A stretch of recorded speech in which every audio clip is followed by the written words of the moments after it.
Mr. Mayoral. How do you plan to regulate growth at a sustainable level once the economy improves? Well, the good news is the economy will improve one day, and we'll all be here to enjoy it. Growth is a healthy expression of life. Every community that's healthy, that is vibrant, that attracts to industry will grow. The secret is to manage that growth in a balanced, sustained way, so it augments and it embellishes what you're trying to do, and it lives in concert with what the long-range plan is for that town.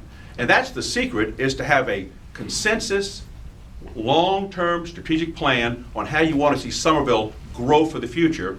So it's not a haphazard puzzle trying to put together, but as a game plan, there's a roadmap where we all can buy into, so we make decisions systematically and wisely and prudently on how our growth should look.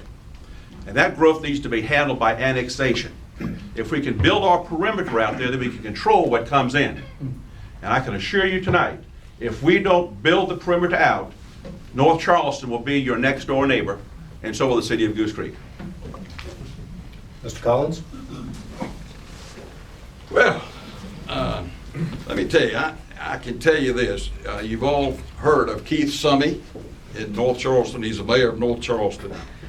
He said, and I quote, the only difference between Summerville and Summeyville is an R and a Y. And he means that. He's headed this way. And so we have to grow, and we have to annex, and we have to protect what we have, and we have to do it vigorously. Now, annexation, I think we're going to grow by annexing properties into the city. We've got to do that.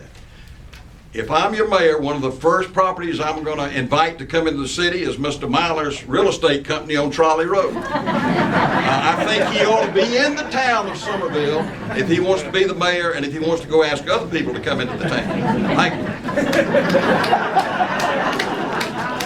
Dr. Lomax, your comments.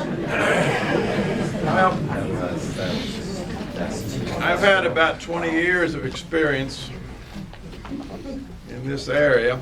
First of all, you have to understand, I look at annexation as a necessary evil.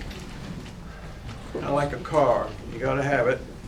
We're impacted by what's around us. If we want to control it, we're going to have to annex it. Now, the downside and the difficulty, this state has unbelievably difficult annexation laws.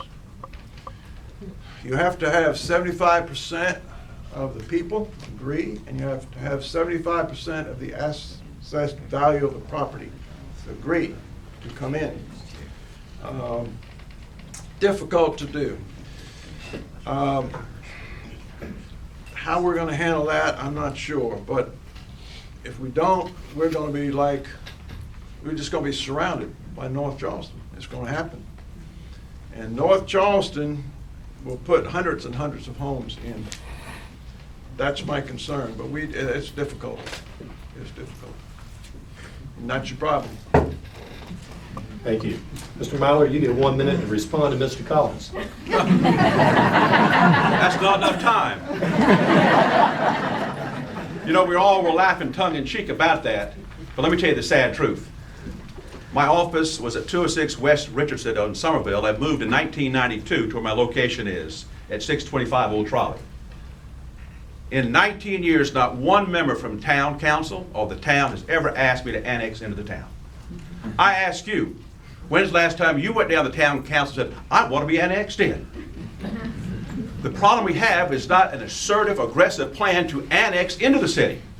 We have to be proactive in understanding why we want to annex in, what are the benefits of that. And together, when we do that, then we'll see that all these holes in this puzzle piece begin to fill in. And that's when you have a town. That's when you eliminate me and you and become us. It's not yours, it's not mine, it's ours. Thank you. Mr. Collins.